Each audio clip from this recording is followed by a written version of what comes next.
TheorySabers.com. Back again with another hotel room video. Sorry guys. Anyways, Ubisoft CEO is actually blaming Star Wars now, and this is going to be an interesting video. The state of Star Wars on the flunking and the absolute horrendous sales and review of Star Wars Outlaws. He goes on to say that Star Wars Outlaws missed sales targets on Star Wars itself being in choppy waters, but hopes further improvements and a Switch 2 launch can revive the open world game. During a recent general meeting, Ubisoft CEO Yves Guillemot, I think, was asked about Star Wars Outlaws failing to meet sales expectations. The first thing Guillemot says is that he thinks Star Wars brand itself is to blame, which, look, we're making progress. This is, the first time that someone that is affiliated with Lucasfilm and Disney and, doing something for the Star Wars IP is finally addressing the elephant in the room. And that's not that fans are racist or sexist or don't like Star Wars. It's that Disney is messing up this beautiful franchise, and they're starting to see it reflecting in their sales. And this is really one of the first times that they're taking accountability of this. It's about damn time.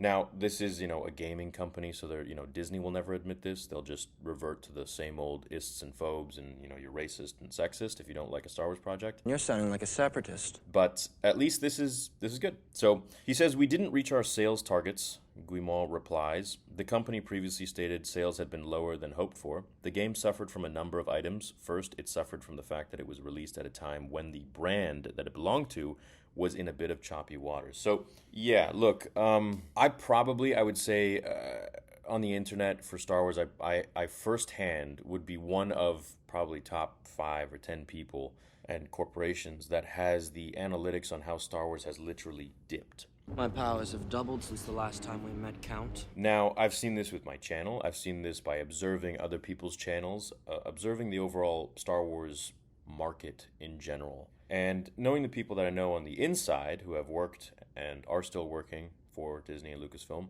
So, for example, like merch items, all sequel trilogy stuff, they do not even compare in terms of sales to anything that George had created for merch. Right? Everyone is buying episodes 1 to 6 or Clone Wars, t-shirts, hats, whatever. But anything that's sequel trilogy does not even pale in comparison to what those sales are, which is unfortunate. Unless it's like Baby Yoda. But even that hype has kind of died because they've milked it too much by bringing him back. And this really is part of an overarching, bigger issue that I think if a lot of us come together and start really finally vocalizing our opinions in a respectful manner and shutting down this narrative, this brain-dead narrative from fake Star Wars fans, in my opinion, that just want to call you ists and phobes if you don't like a certain project when it has absolutely nothing to do with that. I think we're going to start to make some progress and get the Star Wars that we want back, because I am one of the only people on the internet that truly believes that Star Wars can come back, and it can make a comeback if only they revert back to what George was trying to do, which is just tell a good story. Right now you have people, and what Star Wars feels like is Disney essentially trying to, it feels like what a robot would try to emulate what a Star Wars fan would want, right? Oh, you have these characters and you have lightsabers, so let's try to make something that's, it doesn't land. How did we get into this mess? He says, we did heavily improve the game by troubleshooting and debugging when it will be released on upcoming consoles. So yeah, look, I'm not even going to talk about the game because I played it. I didn't finish it. I gave it a good run. I think I played probably 20 hours in terms of streams, or maybe 30. And I love the streams with you guys, but this game was not well done. They rushed it out. Probably Disney pushed them, to hit those quarter sales or whatever it might be. And it was so buggy. You guys look at the streams. It's all documented. They were such buggy levels.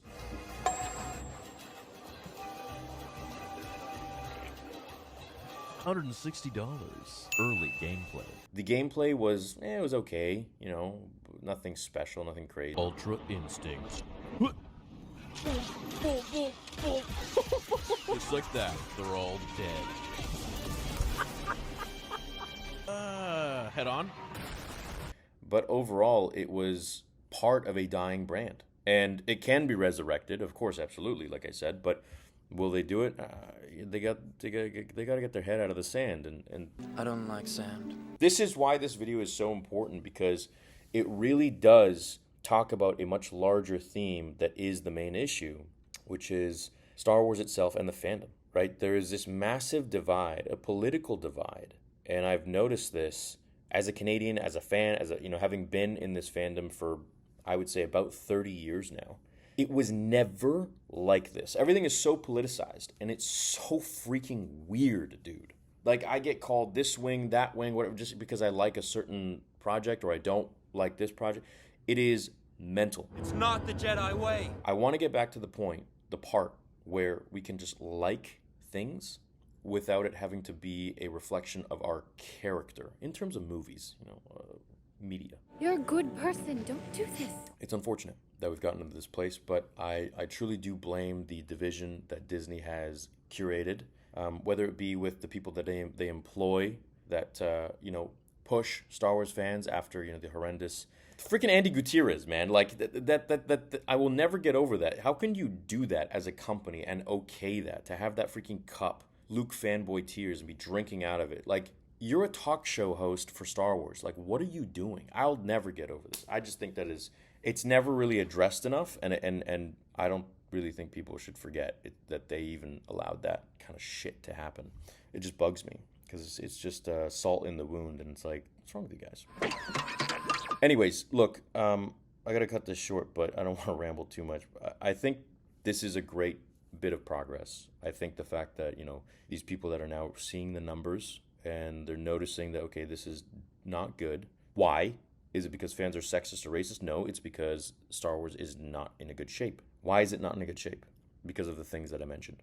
And if we start to go back to what George created by telling a story, telling the characters, their arcs, and really getting back to the heart of Star Wars and telling a dope story, then we'll be in great shape. But as long as they keep doing this and they keep, pigeonholing, the sequel trilogy to everybody, Batuu is Galaxy's Edge is all sequels.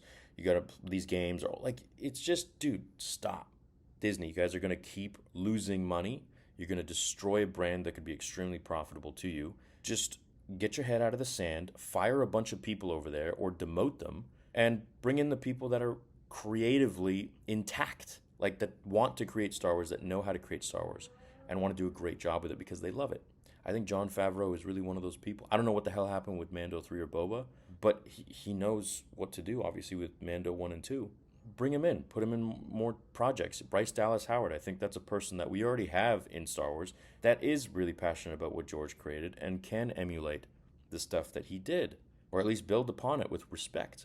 But, you keep putting in these people that don't really have a sense of what Star Wars is, like Leslie Headland. It's wild to me that these decisions that they're making. But, hey, that's why I'm here. Uphold George's legacy always and talk about it. And even if that means I get some flack, I don't give a shit. Anyways, I love you guys. I appreciate you. I will see you all in the next video. Go to TheorySabers.com. Vader Episode 2 is looking fantastic. It should be out in the fall-winter. And then Episode 3, we've been working on that while we've been doing Episode 2, so that'll be out 2026. And the world will know. The world will know what fans can create. Have an awesome day. Let me know what you think about Outlaws and why it failed. Is it because of sexism, or is it because it's just lame game? It's that simple. Later.